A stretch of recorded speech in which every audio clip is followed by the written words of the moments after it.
Shalom, saudaraku yang terkasih dalam Kristus. Hari ini kita kembali akan belajar lagi,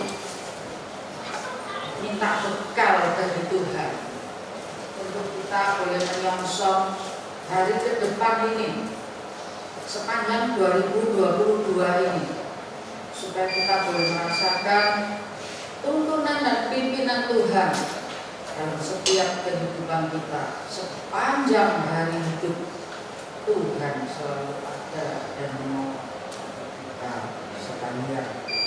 Terima kasih buat saudara yang sudah memberikan telinga dan hati untuk bisa memperhatikan, karena kami perlu Tuhan, perlu firman Tuhan, dan oleh karena pimpinan dan tuntunan firman-Nya inilah kami dimampukan melewati 2022. Mau ujung 2022 hidup dalam kemenangan? Amin. Kita semua mau hidup dalam kemenangan. Mari saudaraku, kita akan baca bersama. Ya, tidak perlu dibacakan aja. Amsal 24 ayat yang ke-10. 24 ayat yang ke-10. Jika engkau tawar hati pada masa kesesatan, kecillah kekuatanmu. Jika engkau tawar hati pada masa kesesatanmu, maka engkau tidak punya kekuatan lagi. Kecil kekuatanmu, engkau tidak mungkin menang. Mau menang? Mau menang?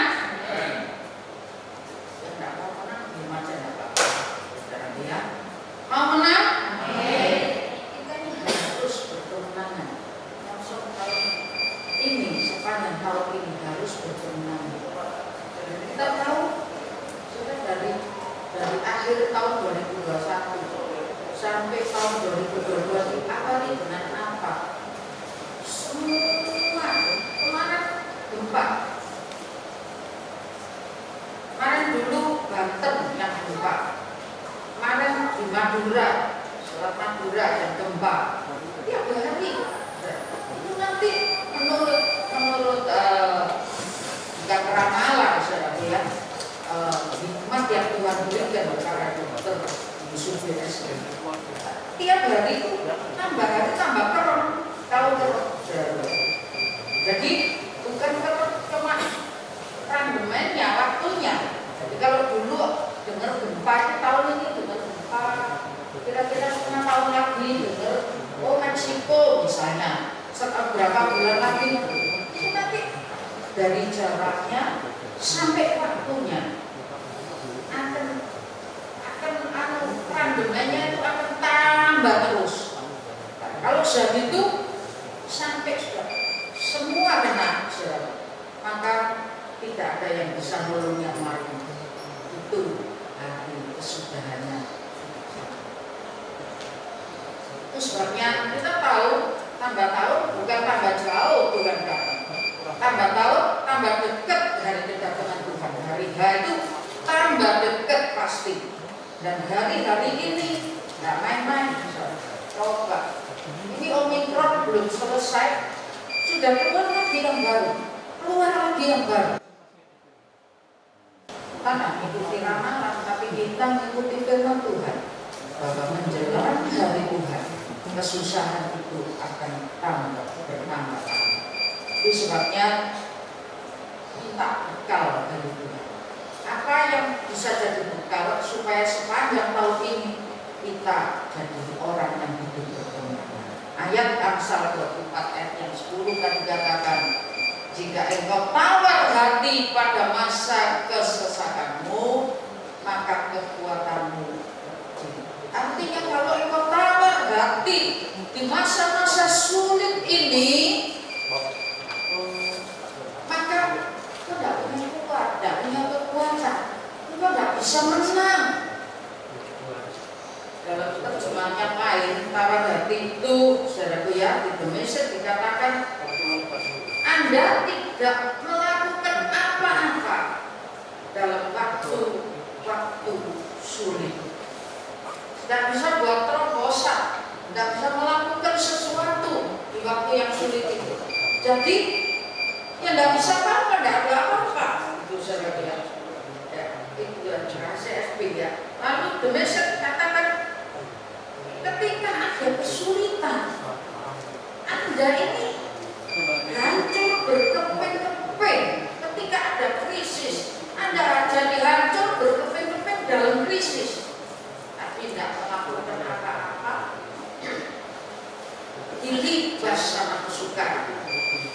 Jadi remuk, artinya remuk dari hancur berkeping-keping.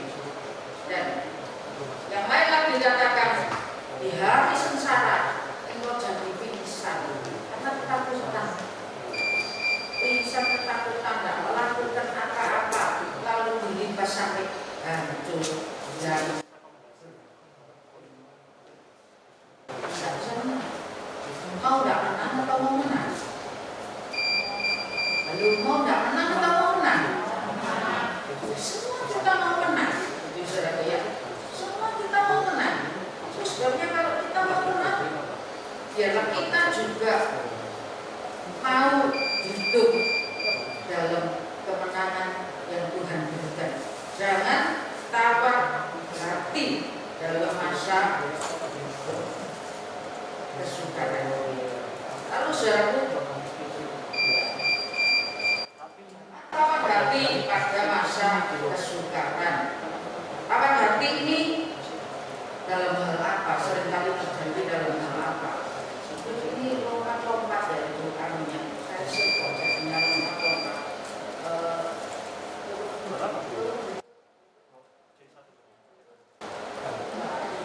Depan. Terus lompat-lompat. Tawar hati dalam hal apa? Ya. Satunya langsung.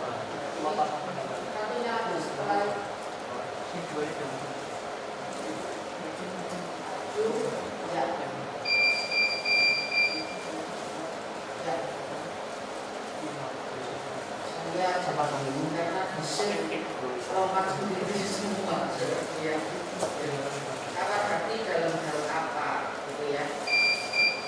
Satu, tawar hati dalam hal apa? Dalam Yosua 1 ayat 9. 2 minggu lalu kita sempat pelajari juga.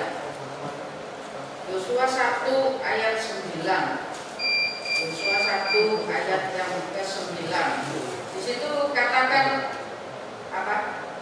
Tuhan memerintahkan kepada Yosua, jangan kecut dan tawar hati, kuatkan dan teguhkan hati. Jangan kecut dan tawar hati, sebab engkau, ya Tuhan Allahmu itu menyertai engkau di sepanjang perjalanan. Jadi, saudara, tawar hati dalam apa? Satu, itu adalah peperangan ya. Yosua 1 ayat yang 9 itu peperangan bangsa Israel menuju tanah yang dijanjikan. Artinya, bagaimana perjalanan hidup merebut tanah perjanjian, merebut keselamatan yang Tuhan janjikan, merebut hidup yang kekal, merebut dan menduduki tanah perjanjian. Ini saya setir dalam kalimat, dalam mempertahankan keselamatan atau seringkali jadi yang pertama dalam iman kita, ini kan ceritanya untuk merebut tanah perjanjian, artinya untuk merebut apa yang Tuhan janjikan, surga yang mulia, hidup yang kekal. Keselamatan itu perlu dipertahankan. Gampang tidak mempertahankan keselamatan? Sekali selamat, tetap selamat. Selamat ada di belakang. Ya, Pak Selamat juga tak tahu tidak ini kok tidak ada belakang kelihatan. Ya. Sekali selamat, tetap selamat. Biar apapun yang dikerjakan, karunia Tuhan itu tetap. Tapi ada ayat menuliskan, kerjakanlah keselamatanmu dalam takut dan gentar akan Tuhan. Jadi sekali kita terima Yesus sebagai juru selamat, kita tahu ada bagian yang Tuhan sudah lakukan buat kita. Tuhan berikan janji itu bagi kita. Tapi dalam perjalanan untuk menggapai janji Tuhan kepada kita, kita ini perlu kerjakan keselamatan itu dengan takut dan gentar akan Tuhan. Jadi dalam perjalanan hidup kita, iman ini perlu dipertahankan. Amin. Anda perlu mempertahankan iman. Gimana? Dengan tetap takut dan gentar hidup ini dalam menghormati Tuhan setiap hari. Ini tidak gampang bisa. Untuk mempertahankan aplikasi mula-mula aja, balik turun enggak? Apinya pada itu sebabnya juga salah satu sidang ingatkan sama Tuhan, aku mencintai Engkau. Karena itu sudah kehilangan kasih mula-mula. Orang yang gairah cintanya itu sudah turun, saudaraku, kepada Tuhan. Sering-sering melayani jadi jenuh, sering-sering ke gereja kok belum waktunya kok habis. Anda pernah merasa dulu ini gereja lagi, ini sekarang habis pandemi, Anda untuk lama karena tidak ke gereja, akhirnya Anda ke gereja. Dulu seminggu 3 kali Anda cari Tuhan, seminggu 3 kali. Yo kroso-kroso tidak kroso, apalagi yang hubungannya jauh gitu, saudara ya, kroso-kroso tidak kroso. Tapi memang itu di dalam peta tabernakel di ruang kudus. Di ruang kudus itu memang ada 3 alat yang menggambarkan 3 ibadah: ibadah umum, ibadah pendalaman, dan ibadah doa. Saya berharap dikekal akan ada pendalaman, pelajaran tentang banyak hal. Ya, jadi 3 itu cukup. Kalau gereja tidak mengadakan 3 ini, artinya gowang. Tahu gowang, saudara ya? Kalau Anda punya pesonya gowang, enak enggak? Gereja ini juga kurang tepat. Gereja harus minimal punya 3 ibadah: pendalaman, meja roti, mezbah dupa, dan juga pelita mas. 3 alat itu harus ada dalam ruang. Itu sebabnya jangan lalai. Ini Pak Yap sudah teriak-teriak, ayo gak teko-teko, ayo gak teko-teko gitu. Kalau Kamis pagi gitu Anda buka begitu, Anda melihat mata langsung buka, ayo dulur-dulur sudah gitu. Jangan Pak Yap yang diperhatikan. Perhatikan, di ruang kudus ada mezbah dupa yang selalu menyala. Untuk mempertahankan itu susah, apalagi sekarang ini sudah terlanjur biasa ibadah ada di genggaman. Setuju? Benar nggak ibadah ada di genggaman? Dalam gereja besar-besar ini loh, di genggaman ini bisa ono ibadah. Persekutuan apa ya? Anda bisa menilai sendiri. Tapi yang pertama artinya saudaraku menjaga supaya tidak tawar hati. Itu bicara tentang bagaimana menjaga supaya tidak tawar hati.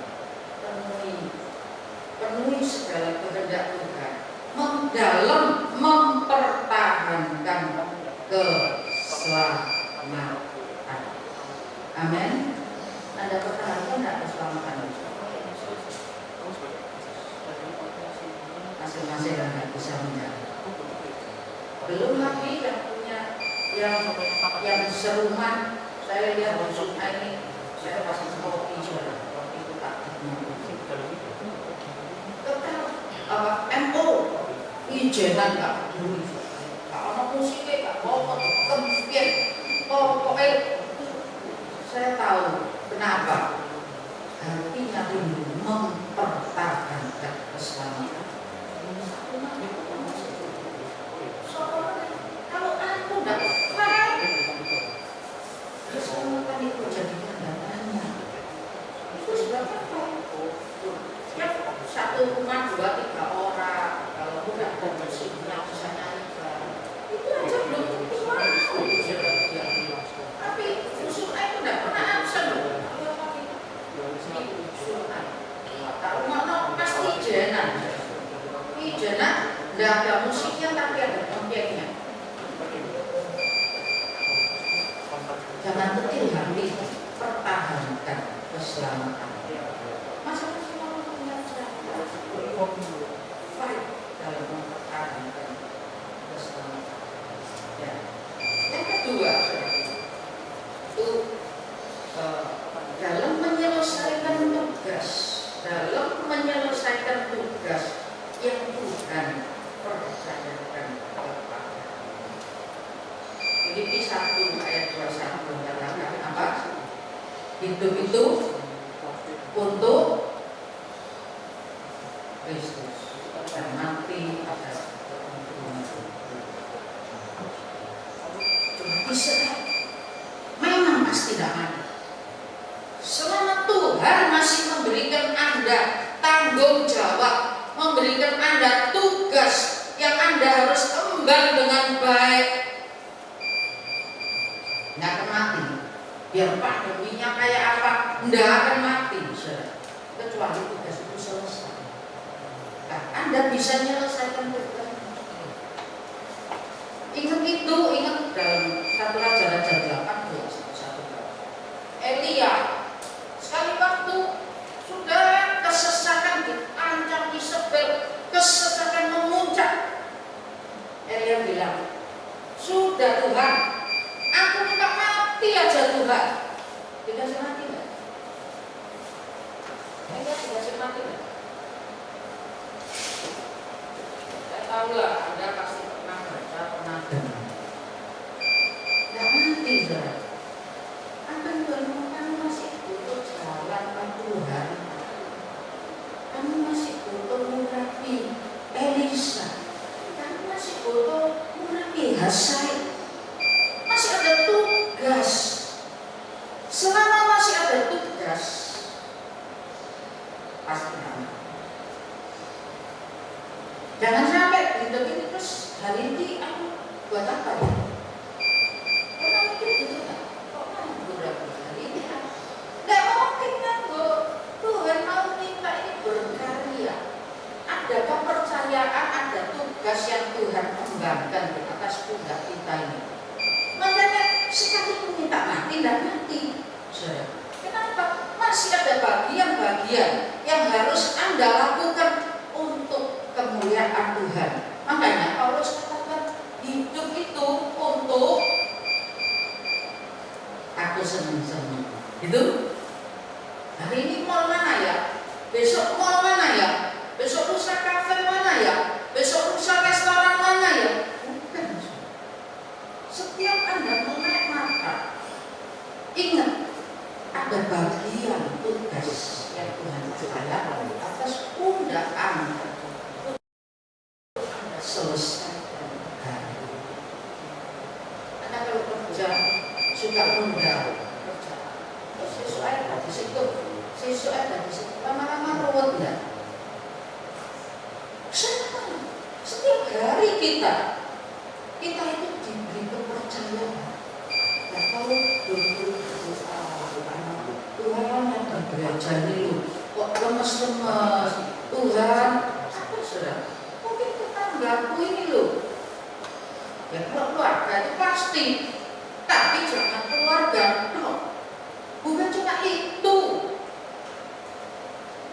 Keluarga itu memang rukun persekutuan terkecil yang dibentuk oleh Tuhan untuk masing-masing saling melengkapi. Tapi bukan cuma itu. Elia tak boleh mati. Tunggu sampai tugasnya selesai. Tuhan ngomong gini, nek kamu beres sama Elia itu kalau tak usah ngomong. Nek tugasmu wis mati, kamu ndak mati. Kamu tak jemput dalam kemuliaan dengan kereta emas dan pasukan tentara surga. Baliknya itu mulia, saudaraku. Amin. Amin. Nah, kita semua itu menyongsong hari itu. Balik mulia, bisa jadi balik mulia.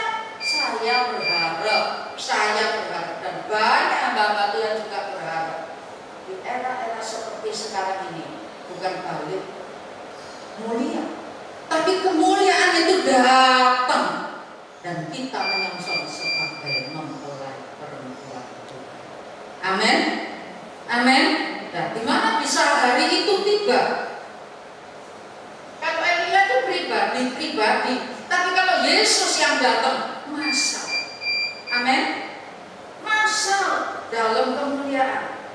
Ingat, melek mata ada bagian tugas. Bukan cuma jaga toko, bukan cuma ngingoni anak, bukan, saudaraku. Itu otomatis, itu wajib semua orang. Tapi ada bagian tugas untuk kemuliaan Tuhan. Ada bagian-bagian yang tetap Anda harus lakukan. Terlebih lagi buat Anda para imam, para Lewi, pelayan Tuhan. Jangan ngomong Senin, Selasa, Rabu, Kamis, Jumat, Pak mau tugas. Sabtu latihan, minggunya. Atau sebulan sekali nyanyi. Cuma sebulan sekali kalau Anda punya tugas. Enggak. Ini. Jadi selesaikan tugas. Dalam menyelesaikan tugas yang Tuhan percayakan.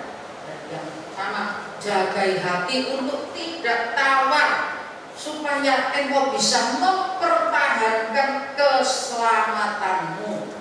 Penting ya, keselamatan sendiri. Setelah keselamatan sendiri, saudara, kita yakin kita ini selamat, kita pasti mempertahankan iman.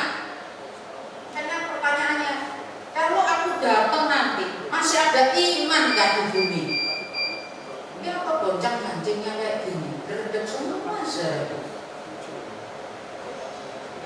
Kedua ini berbicara tentang bagaimana mengemban kepercayaan yang Tuhan berikan.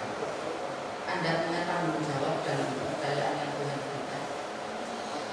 Lalu, hati-hati, saudaraku ya. Itu sebabnya dikatakan, yang kuat hatimu, yang teguh hatimu, yang tabah. Jangan takut, jangan gentar, jangan putus asa. Ada peperangan, ada perjuangan. Dan mengemban tugas itu enggak cuma enak. Orang seringkali kan gini, minta tanda sama Tuhan, kalau lancar berarti Tuhan kehendaki. Gak lancar mandekai. Halo, ada yang minta tanda gitu enggak? Gak lancar berarti udah ini bukan kehendak Tuhan. Anda ingat seorang muda yang punya kesaksian dalam menulis salah satu buku saya ini. Waduh, dia berjuangnya itu hambatannya banyak hal dalam menjalankan tugas itu, hambatannya banyak banget. Tapi dia tidak minta tanda sama Tuhan. Tuhan kalau lancar berarti kehendak Tuhan. Secara hidupnya adalah perjuangan, peperangan. Itu sebabnya pertahanan. Ya.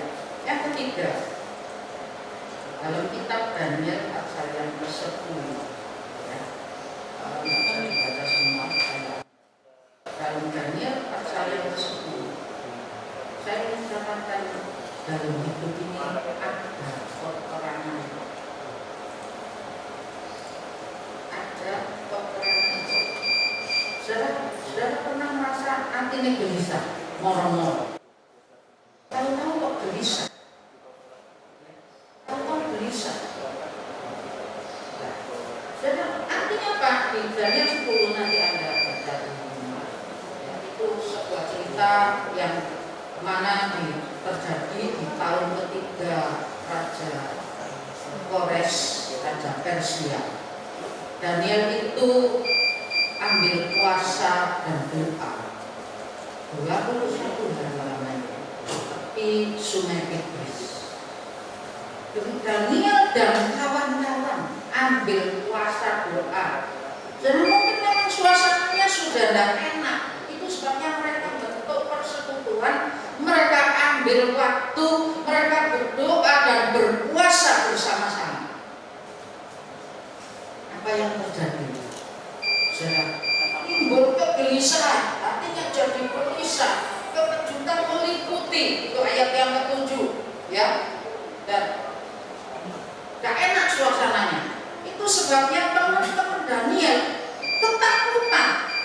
Anda pernah diam-diam takut? Ya, sugesti yang bisa. Tapi hati-hati, ada atmosfer kita ini. Ada peperangan roh.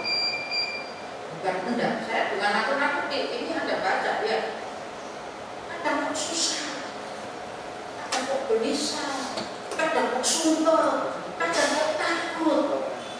Jangan-jangan Anda, roh Anda itu diintimidasi oleh apa yang ada di atmosfer di sekitar Anda.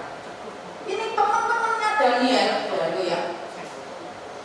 Pada saat puasa doa loh, bukan pada saat hura-hura. Pada saat puasa doa, mereka jadi ketakutan, hatinya gelisah, hatinya takut, kekejutan meliputi mereka. Bukan orang sembarangan kalau konconya Daniel. Berarti kan orang cukup rohani. Mereka semua lari, sembunyi. Hari-hari ini iblis itu gencar memberikan serangan-serangan. Bisa dalam wujud, dalam bentuk, memang tidak kita lihat, saudara ya. Tapi ada bentuk-bentuk iblis memberikan motivasi-motivasi, iblis memberikan teror, iblis memberikan tekanan-tekanan. Itu sebabnya kalau kita baca berita hari ini, banyak terjadi kejahatan. Pembunuhan itu loh, model apa aja ada. Saya yakin saudara, manusia itu dicipta baik. Kalau tidak ada spirit lain yang andil di dalamnya, tidak jadi seperti itu. Nah, bisa jadi jahat, bisa jadi waduh macam-macam. Itu karena ada spirit lain. Jadi saudaraku, jaga hatimu. Karena di sekelilingmu ini, di atmosfer di mana engkau hidup ini, saudaraku, itu ada sesuatu perampok. Mungkin dibaca ulangan 12 ayat ulangan 3.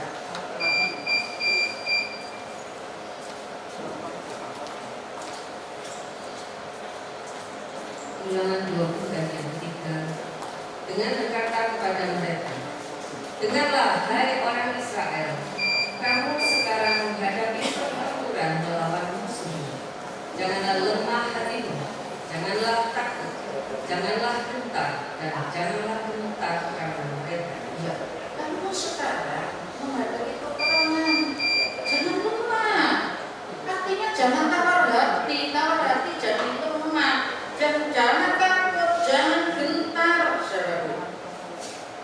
Tapi Yesaya 21 ayat yang ke-4 menuliskan, hatiku gelisah, kekejutan meliputi aku.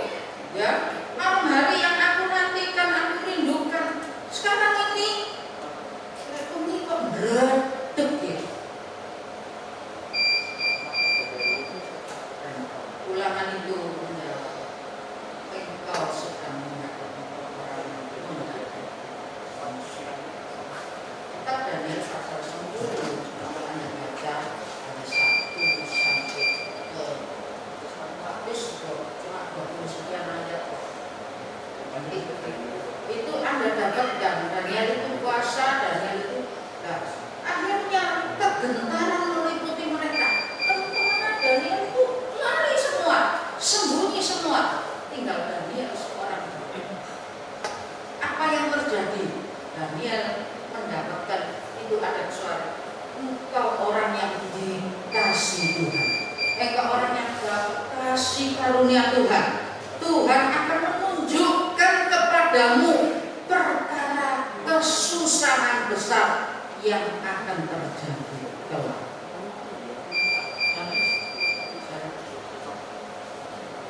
Apa artinya? Menghadapi hari esok. Besok apa ya? Besok jadi apa ya? Terjadi jadi apa ya? Maju apa mundur? Ini yang jangka pendek. Nanti ada yang jangka panjang, saudaraku. Sampai hari Tuhan, tambah hari, tambah sukar, tambah hari, tambah persoalan, tambah hari, tambah terornya iblis, bertambah terus. Saudara. Dan Daniel katakan ketika dia melihat hari esok yang penuh kesukaran itu, apa yang dialami Daniel? Kesakitan, keluh, tidak tahan, tidak kuat, dia sampai pingsan. Tadi ayat Amsal 24 ayat 10 dikatakan, kalau kau pingsan, kecil kekuatanmu. Daniel sampai jadi pingsan, ya, lalu jatuh sampai tertelungkup, bisu dan tidak jawab, keleden, ketakutan, saudara, kekuatannya hilang, konsentrasi. Seringkali dalam persoalan di depan kita sadar kalau bukan hanya persoalan yang wajar-wajar, tapi ada campur tangan iblis, campur tangan andilnya spirit yang lain. Mereka perang di sekitar kita, memberikan teror. Banyak orang jadi menyusui sekarang. Anda tahu menyusui? Tidak. Kalau sama ininya tidak menyusui. Kenapa? Karena ada banyak getaran, ada banyak tekanan. Saya ingatkan untuk itu, saudara, kita perlu bersungguh-sungguh. Caranya gimana? Caranya mengatasi. Jadi 3 tadi. Yang pertama apa? Mempertahankan keselamatan.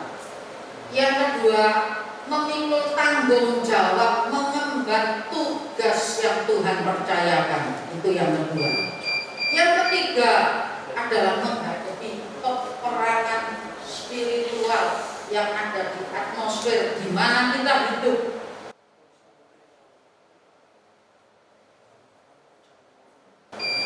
Itu kita ini harus tidak boleh tawar hati. Tidak boleh tawar hati. Diucapkan. Tidak boleh tawar hati. Tidak boleh tawar hati. Tidak boleh tawar hati. Tapi kuat di dalam Tuhan. Kuat di dalam kasih karunia Tuhan. Amin. Saudaraku, ada beberapa cara yang ingin saya tunjukkan bagaimana supaya Anda bisa jadi jalan. 1 Petrus 4 ayat yang ke-7. 1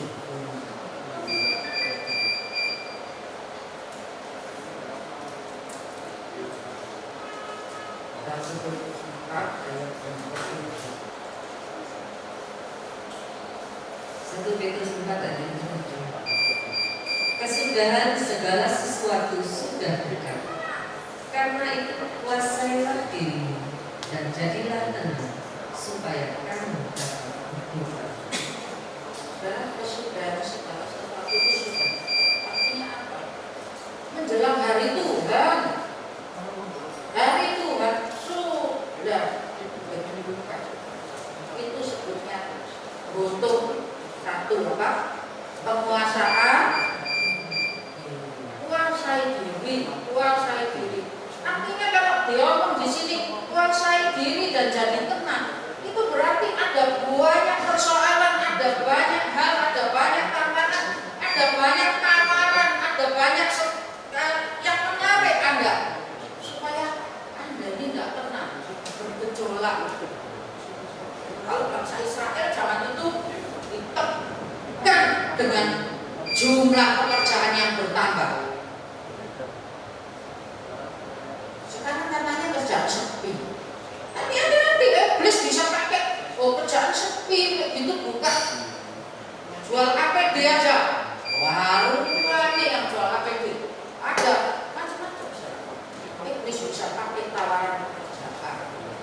Repot sampai repot, tidak bisa tenang hatinya, tidak bisa ambil waktu untuk ambil saat teduh. Itu zaman Israel. Terus bukan cuma ditambah kerjaannya, bahannya tidak dikasih. Waduh, bahan ini kosong, bahan itu kosong, rebutan ini, rebutan itu. Mungkin Pak Chandra, cepat kosong, kumpul-kumpulnya kosong, woyoan. Tidak bisa tenang. Ada aja penyakit pandemi kayak gitu. Ada banyak kejutan-kejutan yang jelas kesudah ketika dan segala sesuatu sudah dekat. Ketika hari Tuhan sudah hampir tiba, saya ingatkan Alkitab mengingatkan kuasai diri dan jadi tenang. Artinya ada banyak kejutan, ada banyak teror, ada banyak hal yang bisa menarik kita sehingga membuat kita ini jadi tidak tenang, tidak merasa teduh. Kalau ada yang masih mempertahankan saat teduh, ada yang masih bisa mempertahankan saat teduh, ada yang bisa mempertahankan doa keluarga. Dulu kita di setiap malam berdoa.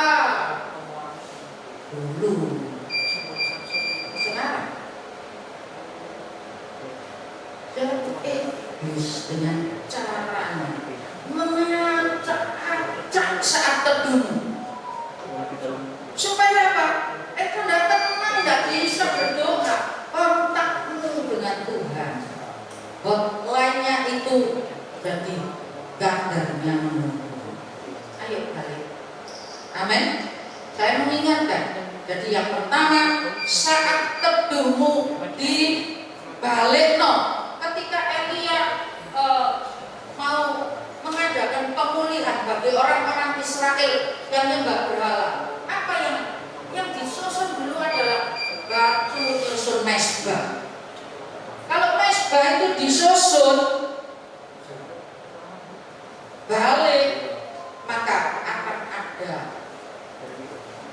persembahan, akan ada asap yang naik. Kalau mesbahnya tidak disusun, tidak bisa. Harus ada mesbah yang disusun. Baru Baal itu, Nabi Baal dibunuh, dihabiskan.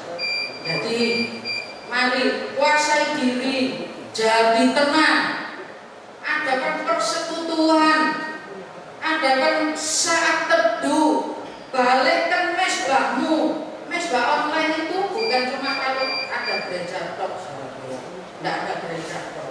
Nanti dipikir lu misalnya ibadah nggak perlu mesbah online. Saya tanya buat yang menjalankan di mesbah online, bisa dijawab dalam hati, bisa jawab iya. Anda dapat berkat nggak?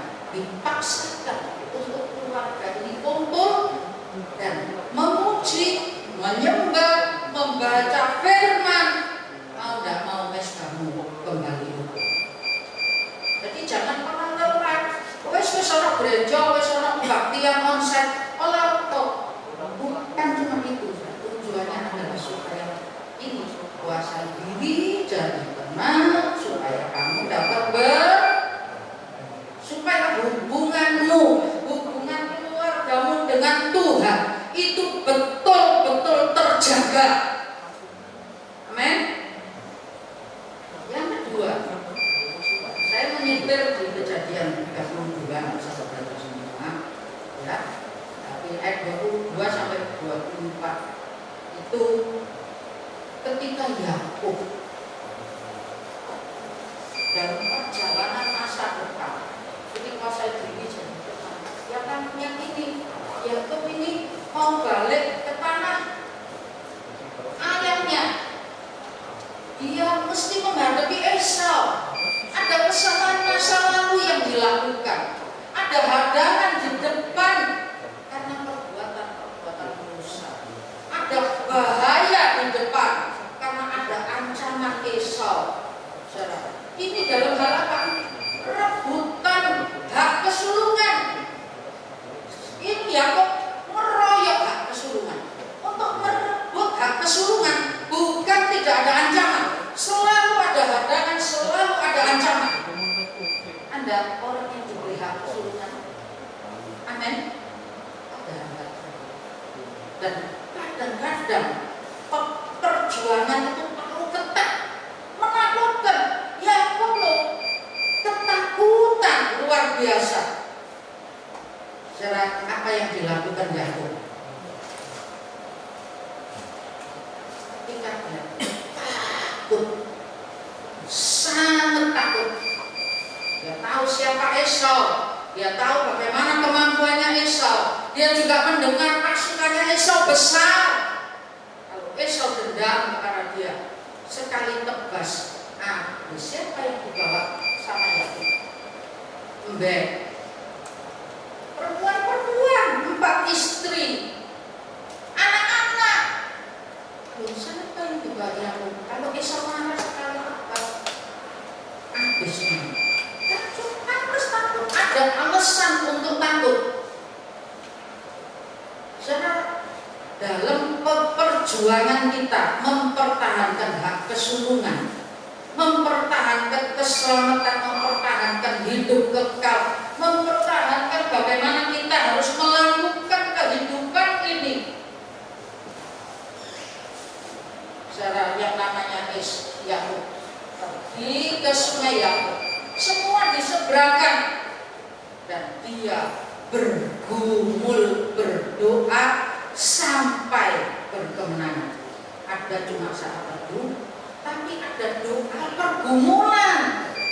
Doa pergumulan ini tidak main-main, saudara. Doa pergumulan sampai menang. Kalau tidak menang, macam amen. Jangan selesai. Perang terus sampai menang. Amin. Dan yang terakhir ketiga itu, ya saya cerita tentang Daniel, nanti Anda baca di rumah. Daniel punya niat berpuasa, berdoa. Lalu Daniel ini mencari hadirat Tuhan, berpuasa, berdoa untuk apa? Minta pengertian. Daniel diberi pengertian, lalu diberi hikmat. Tapi apa yang terjadi? Sekali kekuatannya hilang, kedua kali dia jatuh pingsan. Ketika dia lihat, saudara, dia jatuh pingsan, tidak bisa apa-apa. Ketika dia mendengar suara, dia jatuh tertelungkup. Tapi kalau Anda perhatikan cara Tuhan menolong, pertama kali tangan Tuhan menyentuh Daniel dan tidak kuat, ditambahi kekuatan. Lalu yang kedua disentuh lagi, 4 kali sentuhan tangan Tuhan terjadi pada Daniel. Anda pernah dijamah Tuhan? Lalu Anda pernah menerima jamahan Tuhan? Ketika Anda tidak kuat, Tuhan menjamahmu, memberi kekuatan. Daniel kebelah suara Tuhan kumandangkan Daniel ini hampir berjuang. Tidak bisa berdiri di lututnya dan bertumpu di lutut dan di tangan. Kemudian Tuhan mengulurkan tangan lagi. Ayo berdiri di kakimu. Daniel juga mampu berdiri. Setelah itu dipegang lagi bebernya, keluh, bebernya dipegang, dijamah lagi. Dari bisu tidak bisa ngomong sama Tuhan, jadi bisa ngomong sama Tuhan. Dijamah lagi, jadi kuat Tuhan. Saudara, cara ayat penutup itu saya Efesus 6 ayat 10 dan 2 Timotius 2 ayat yang pertama. Efesus 6 ayat 10. Akhirnya hendaklah kamu kuat di dalam Tuhan, di dalam kekuatan kuasa-Nya. Sebab itu, hai anakku, jadilah kuat oleh kasih karunia dalam Kristus Yesus.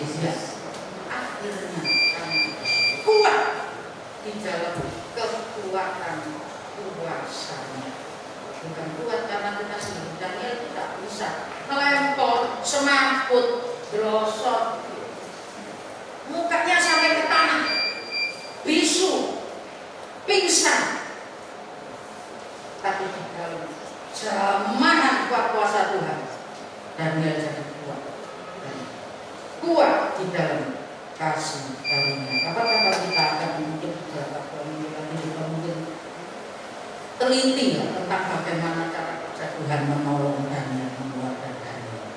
Kita pamit berdiri.